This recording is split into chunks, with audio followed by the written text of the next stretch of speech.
Again, and again, and again, and again, Mr. Woods.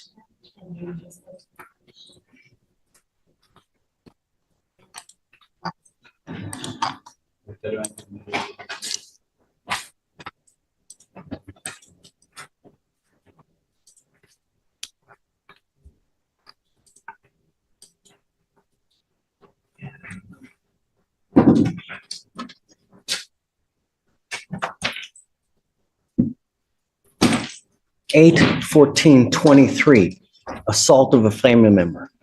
6-9-24, violation of protective order, assault bodily injury. Another assault bodily injury.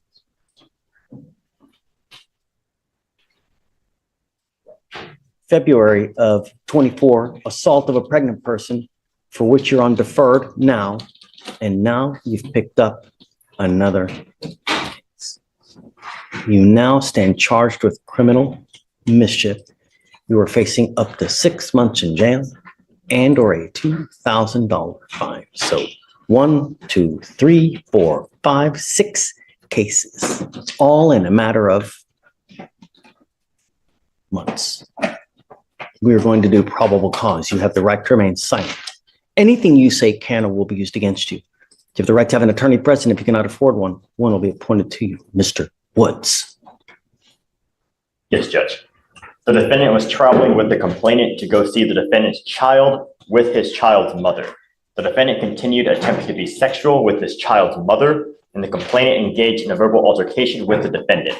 Upon arriving home, the defendant exited the vehicle and the complainant drove to a store close to her home. The defendant took the complainant's iPad and walked and followed the complainant to the Kroger. The defendant then jumped on the complainant's hood as she was driving and struck her window multiple times with a rock, causing damage to her vehicle. Estimated damage was $300. Who is the complaining witness in this case? The complaining witness in this case is a Jacqueline Perry, who is the same complainant in the assault of a pregnant person. Tell me he's not supposed to have contact with this complaining witness? Guys, Morgan. Mr. Woods is on deferred for assault of a pregnant person. Yes, Judge, I'm emailing the felony prosecutor right now. Was he, as a condition of that, not to? No threatening, harassing, or abusive contact with the complainant in that case.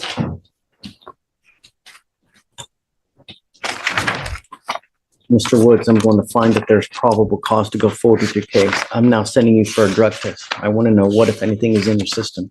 If you fail to go take the test, if you fail to come back, I'm going to revoke your bond and I'm going to make it so high.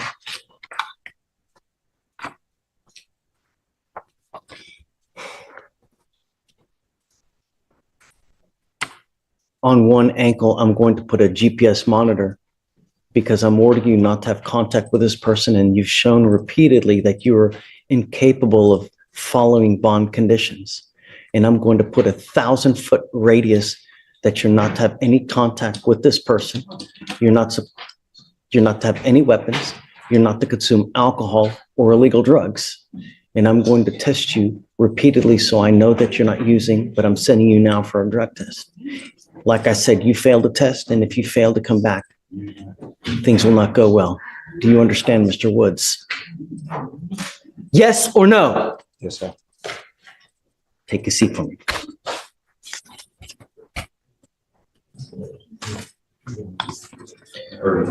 Mr. Burrows, you're charged with driving while intoxicated. You're facing up to 6 months in jail and or a $2,000 fine.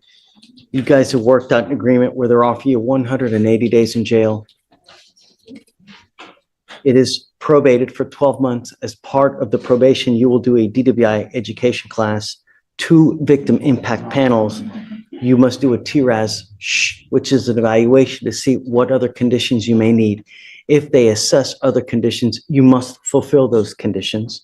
No breath test refusal, meaning if you were pulled over in a car and an officer asks you to submit a breath test, you must submit. If you don't, you're in violation of this probation. Guardian interlock, 30 hours of community service, a $100 donation, one time to Mothers Against Drunk Driving, no drugs, no alcohol. Random analysis. Is this how you understand the plea bargain agreement? Yes, sir. Does he have any prior DWIs? He had one that was dismissed a long time ago, and it was no probable cause based on no alcohol consumption out of Galveston. So Yes, we tried Judge. to get a pizza at Courtroom, but it's just because of that. He had a theft when he was a kid, like 17 years old, but it was Just one. yeah. But he was I know he he was 17 and he had an employee theft, and then he picked up another theft, but they didn't revoke his probation. It was like $100 from a cash register, but that was a long time ago. He's a volleyball coach. He's a good citizen. He's a good guy. He's turned his life around. His parents are here to support him. He made a mistake this night drinking. He understands that. He's taking responsibility for that. He's doing whatever he can to move forward. And he's in a financial hardship now. That's why we're asking for a reduction in the DPS fine. I've worked with him on payment plans and stuff. I'm going to waive all my fees so he can succeed. So. The question is, at what point do you get it, Mr. Burrows? You know, you've already had one DWI dismissed. You now have another one. While you're on bond, you have bond violations. So for you to come here and tell me that you've changed and that you're a different person and this and that goes in one ear, goes out the other. I don't believe it. Actions speak louder than words. And you can lie to me, but you can't lie to yourself, you know, and your record. You know, life is hard enough being a young Black man in America today, right?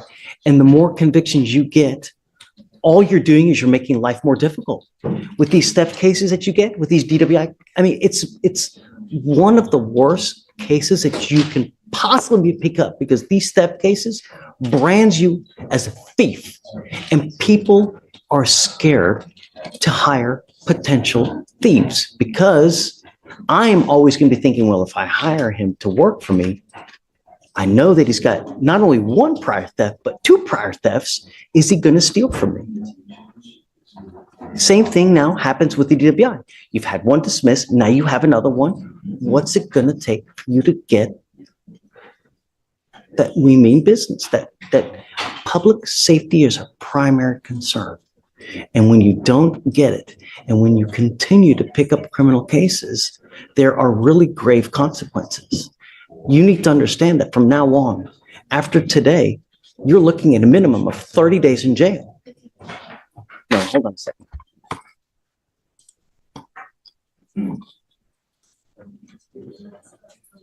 $90 days in jail at a minimum for any new cases you pick up here in county court. Don't matter how small it is, from now on, you are looking at a minimum of 90 days in jail. Not only that, you pick up another theft, you could be potentially charged with a felony, because they use those as a stepladder to enhance punishment. And when you don't get it, they combine all those to get up to felony court. You could be potentially facing that. You pick up another theft case as well. At some point, you got to get it. And I hope this is the same. And usually, in my experience, being here, at times when we go too easy on people, they still don't get it. You're skirting out of here today. You're getting probation. You're getting no jail time. You're not getting your license suspended. Now they want me to waive. Michael wants me to waive the fines and fees. I mean, I think he has his family. why would we reward? You know, I want him to succeed, and that's what I think the problem is, that if he doesn't have the money to succeed, it's going to be very hard. He's going to try everything in his power to succeed financially. I just think that's going to be a burden on him. I took it upon myself to forego my fees, and I'm doing whatever I can to help him. And that's great. Yeah, I understand Michael, that. I just don't think he can't afford it. He physically can't afford it.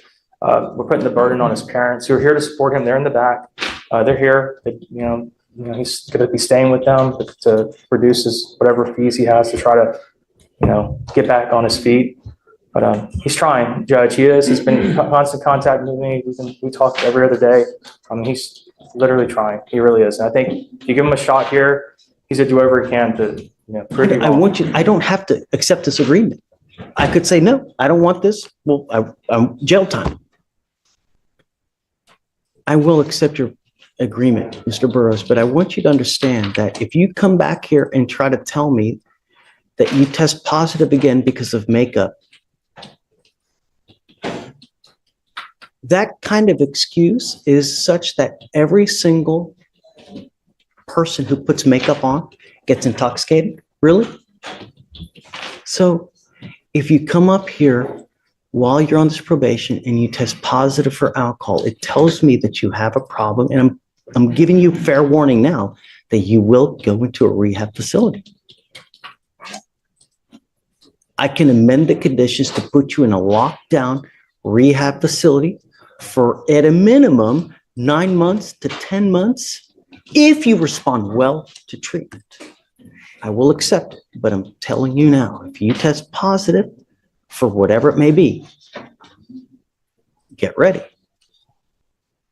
And I hope that and I want to read a repeat offender to the education class. I don't want just a garden variety.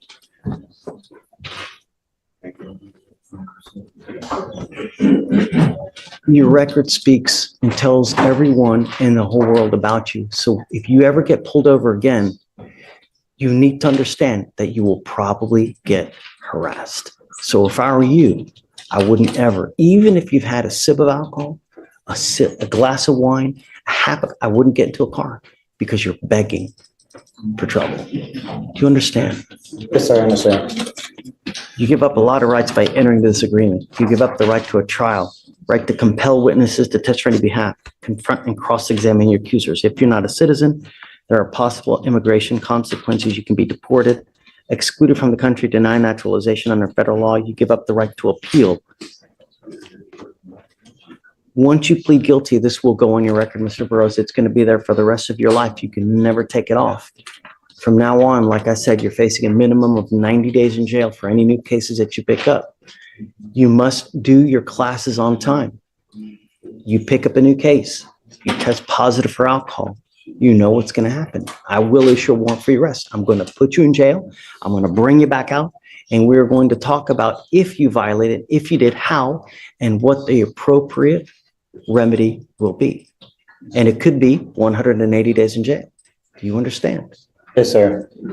How do you plead to the offense of driving while intoxicated? Guilty or not? Guilty, yes, sir. You need to understand that one of the things that they're ordering you to do is a TRAS. This is an evaluation. They may assess We've done it. intensive outpatient treatment.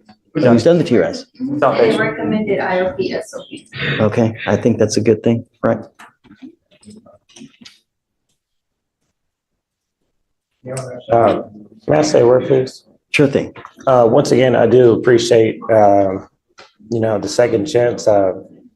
When I went to jail for a year when I was 17, and that's when I was in high school. Shh. It's been 18 years ago. I've been a completely different person. I coach volleyball. I do a lot.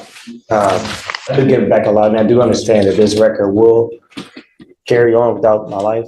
I've already realized that, and I've been doing things a lot different. I did make a mistake. I did end up, drinking and driving. The first case, I do admit. After that, I haven't told you a lie at all. It was more than just makeup. It was paint, body paint, full transformation. I do a lot on Halloween. I did not know that I was seeking to my ankle, and I haven't lied to you about that. Once again, I do appreciate the second chance. I'm a lot different than what my record says that I am. That happened when I was in high school, 17, 18, I'm 35 now. I haven't been in trouble since. I know you did see DWI on there. I was leaving work, didn't have a sip of alcohol. I asked to do a breathalyzer. They wouldn't let me do a breathalyzer. That was leaving from Kima. They have an ongoing case. I didn't have a sip of alcohol. That's the reason why I got thrown out. I didn't have a sip of alcohol. I asked them to do a breathalyzer. I was being harassed for that whole Talking about the month. first case in Sir. Galveston. I was being harassed for a whole month. 14 times I got pulled over. The last time before that one, I told them, I said, there's a reason why you pulled me over. And that's why I told them. The next time I got pulled over on 146. They didn't even give me a chance to even do a breathalyzer. And that's the reason why I got thrown out. It's because I asked to do a breathalyzer. They didn't take my blood, they didn't take anything. They wanted to take me to jail because of some beef that's happening in between the Kima bars and Kima PD. I changed my life a lot. I didn't lie to you last time I was here. I wasn't aware that would set off my scram device. I had super glue that I was putting up, fingernail polish remover. Last time I didn't speak because I was on my anxiety medication, so I didn't really speak, but I could speak a lot better today because I haven't taken it the last 2 days. But that's what ended up happening. Once again, I do appreciate you for giving me a second chance, but just want to let you know I didn't lie to you last time I was here. If you think that people and officers messed with you last time, what do you think is going to happen now? I do understand that, sir. You know, and I do understand. the only thing that I'm trying to impart to you is don't give them the ability to do that by smelling like alcohol, smelling like weed. Because when you get into a car, the faintest, funkiest smell of whatever, it's a great excuse for them to take you down. Yes, sir. This time I did drink. I did not. Look, you don't have to say anything now, but Yes, sir. I want you to appreciate the gravity of it, because when officers like me, I don't know you. I have but a mere 10 seconds, 20 seconds, maybe 5 minutes to get to know who Sydney Burroughs is. Yes, sir. One of the things I use to find out who you are is your record. I understand. So when an officer pulls you over, they're going to see DWI, theft. And I don't know if there's other things as well, because I don't get access to everything. But when they see that, they're going to be, holy moly. If they go up to your car, if it walks like a duck and it talks like a duck, if they have a DWI 1, if they have a DWI 2nd, and now they come up to you and they smell something, I do understand. don't give them ammunition to fire a gun at you. Life is hard enough as it is. Anyways, look, Yes, sir. done preaching. So just comply with these things and we will be happy. Yes, sir. Michael, and I'm going to tell you now that I will waive your court costs and your supervisory fees. Thank you, Judge. But if you come back with another DWI, I want you to understand that the next time on a second, you're facing around $6,000 at a minimum of supervisory fees, not to mention court costs of another $500-600. So it's on a second DWI, you're facing around $7,000. Yes, sir. You understand? Yes, sir. I understand. Get the message. All right. Thank you, Judge. Which devices are we given him? So what do you have now? Do you have the scram? Yeah, he liked the interlock, what they agreed to. Yeah. And I mean, I'm okay with that. First, you got to get the interlock. Once you get the interlock, we'll take the scram off. I've been paying for your device now. While you're on probation, I can't pay for it. You're going to have to pay for that yourself. Yes, sir. I understand. But I'm going to, cut his fines and fees, please. I'm literally taking all the money away. Money is never the issue. It's doing what you're supposed to do in the time you're supposed to do it. Yes, sir. I understand. I really wish you the best of luck, Mr. Burroughs. We want the best for you. And we're just trying to make you get a clue. That's all. Just don't be a danger to the public. That's all we want. Yes, sir. I understand. All right, man. All right, good luck. Is it Fernanda Solis Martinez? Yes, sir. Ma'am, you're charged with criminal mischief. You're facing up to a year in jail and or a $4,000 fine. We are going to do probable cause. You have the right to remain silent. Anything you say can or will be used against you. You have the right to have an attorney present if you cannot afford one. One will be appointed to you, ma'am. Yes, Judge. On November 19th, 2024, the officer was dispatched to a residence in Harris County, Texas, in response to a family disturbance. Upon arrival, the officer met with the complainant, who stated that he and the defendant, his sister, got into a verbal argument that turned physical. Both parties admitted to striking one another, and the defendant walked over to the complainant's computer and began hitting the computer monitor with a PS5 controller, causing damage. The officer observed the monitor to be shattered, and there was also damage to the headset and controller. The complainant estimates the cost of damage to be $1,120. Okay, Ms. Solis, I'm going to find that there's probable cause to go forward with the case. How old are you, ma'am? I'm 22. Are you here with anyone today? I'm Are sorry. you here with anyone today? What do you do for a living? Nurse student in Memorial Herman. Do you have any kind of income whatsoever? I would say I make about 1,000 a year, 1,000 a week. All right, would you like to apply for a court-appointed lawyer, ma'am? Yes, sir. Okay, I'm gonna have you fill out an application with Stephen. We need to work and we need to figure out what we're gonna do because typically in these types of cases, I bar you from having contact with the complaining witness in this case, meaning that you're not allowed to have contact with your brother. Yeah. I don't know, I don't know where you live. I don't know if you live with him. So what I'm gonna, don't say anything now. I have a bunch of DAs here. What you say could hurt you. I'll appoint you a lawyer today, but we need to find out the family dynamic because if you pick up a new case, you start acting a fool in the free world, I'm going to take the free world away from you and I'm going to put you in jail and I'm going to make your bond high. And you have to understand that if you don't have anyone that's going to post your bond, you will sit there in jail until this case is over with. And I'm going to tell you, it takes about 9 months just to get a 911 tape and all that you're working for, all that schooling to become a nurse. Where does it go? Right. So, we'll figure out that here momentarily. So, do not leave until we let you go, though. Okay. Stephen's going to give you the application. I'll have you sign a reset with Victoria, and then we'll have you take a seat in the jury box, man. Please. Yes, I'm here on Mr. I hope I say this right. Barace Kane, 251-5735. Criminal mischief. Okay. And I thought we had a deal in place. So he told us last time that he would have the $1,200 ready to go. They sent him a bill for 4,000. Okay. Alex, what's up with that?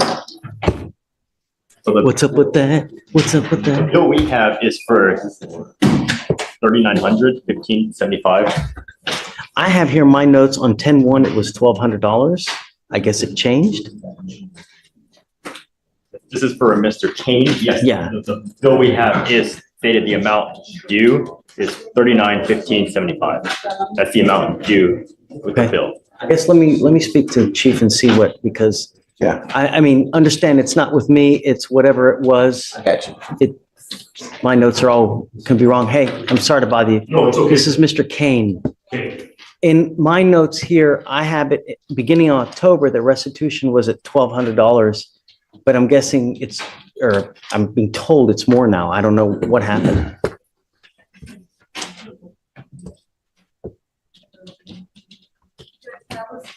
The bill is 39,1575. Yeah, and there's a receipt too for that. So Judge, I think initially the confusion with the 1,000 is in the DIMS, the estimation was around $1,000. But when we talked to the complainant, received the invoices and the estimates, it's to the tune of $3,900. Okay. That's what it is. I mean, it's, right, I can't argue with them. They got a bill. That's what they're saying it is. For you to get this case dismissed, that's what the DAs want. They want to make the other person whole. As if it had never happened, the criminal mischief had never happened. To put them in the same place is, what is it? What happened?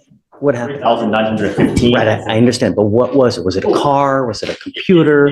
An elephant? The door, Your Honor. Wow, that's a hell of a door.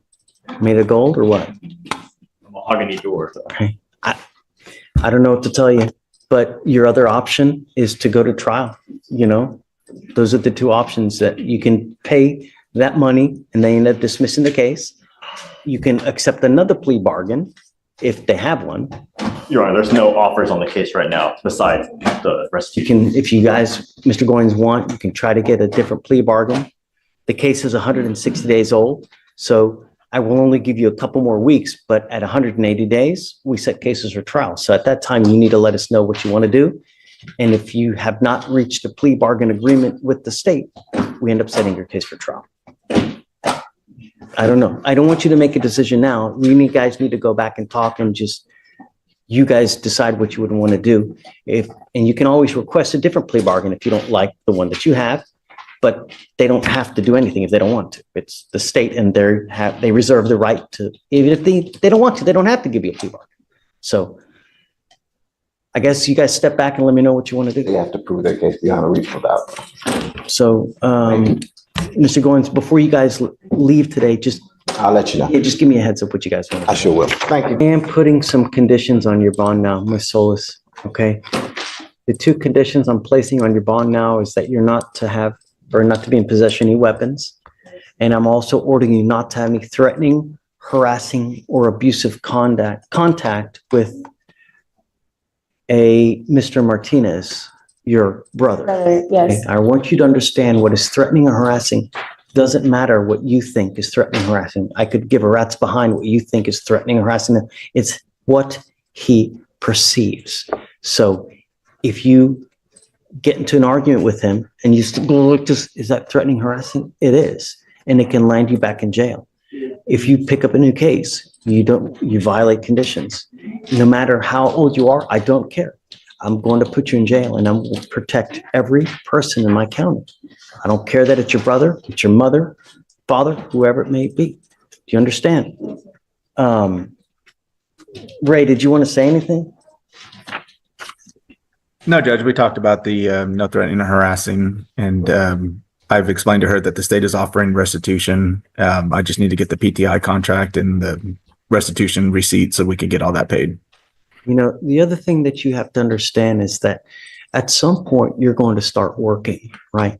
When you start building up a criminal record, employers look at this and they see that it's a potential liability because they may now think, wow, she now has this mischief. Even if it gets dismissed, people can still see it.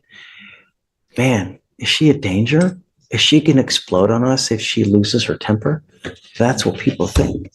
You need to consider this.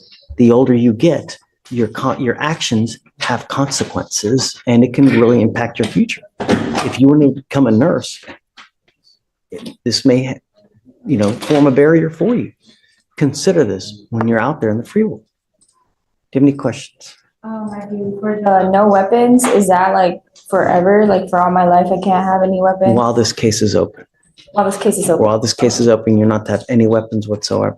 Okay. We've given you a lawyer. It is your responsibility to stay in touch with Mr. Vasquez. You can see him on the TV there.